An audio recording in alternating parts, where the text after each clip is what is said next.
বাবার উপদেশ না শুনে কি ভুলই করেছিলেন সালমান খান? হঠাৎ করেই নিজের জীবনের প্রতি অনুশোচনা প্রকাশ করলেন বলিউডের তারকা অভিনেতা। সামাজিক যোগাযোগ মাধ্যমে দেওয়া একটি আবেগঘন পোস্টে তিনি লিখেছেন, যদি আমি আরও আগে শুনতাম তবে জীবনটা হতো একেবারে অন্যরকম। তার এমন স্বীকারোক্তিতে কৌতূহলী হয়ে উঠেছে অনুরাগীরা। কি সেই উপদেশ আর কি নিয়ে এত অনুশোচনা, তা নিয়ে শুরু হয়েছে নানা জল্পনা। বিস্তারিত ডেস্ক রিপোর্টে।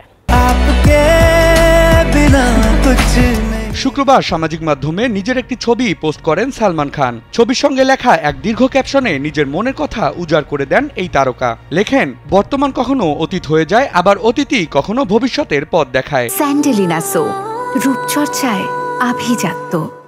এই মুহূর্তটাই সবচেয়ে গুরুত্বপূর্ণ একটি উপহার। এটিকে সঠিকভাবে ব্যবহার করতে হবে। বর্তমানে ভুল করো না, একই ভুল বারবার করলে তা অভ্যাসে পরিণত হয়। অন্যকে দোষ দিও না, কেউ তোমাকে এমন কিছু করতে বাধ্য করতে পারে না যা তুমি নিজের ইচ্ছায় করো না। এই বক্তব্যের সূত্র ধরে সালমান খান টেনে আনেন তার বাবা বর্ষিয়ান চিত্রনাট্যকার সেলিম খানের কথা। এই তারকা লেখেন, আমার বাবা আমাকে এই কথাগুলো বলেছে এবং এগুলো একেবারেই সত্যি। আমি যদি এসব কথা আগে শুনতাম তাহলে আমার জীবনটা একেবারে ভিন্ন হতো, যদিও এখনো খুব বেশি দেরি হয়ে যায়নি।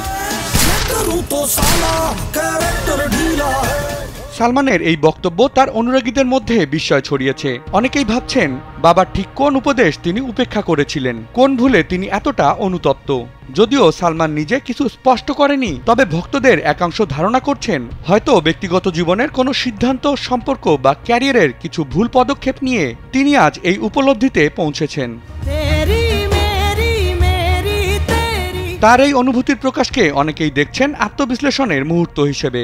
বয়সের একটি ধাপে এসে নিজের অতীতের দিকে ফিরে তাকানো, ভুল থেকে শেখা এবং ভবিষ্যতের জন্য এক নতুন দৃষ্টিভঙ্গি তৈরি করার জন্যই হয়তো সালমান খানের এই অনুভূতি। বিনোদন ডেস্ক, কালবেলা।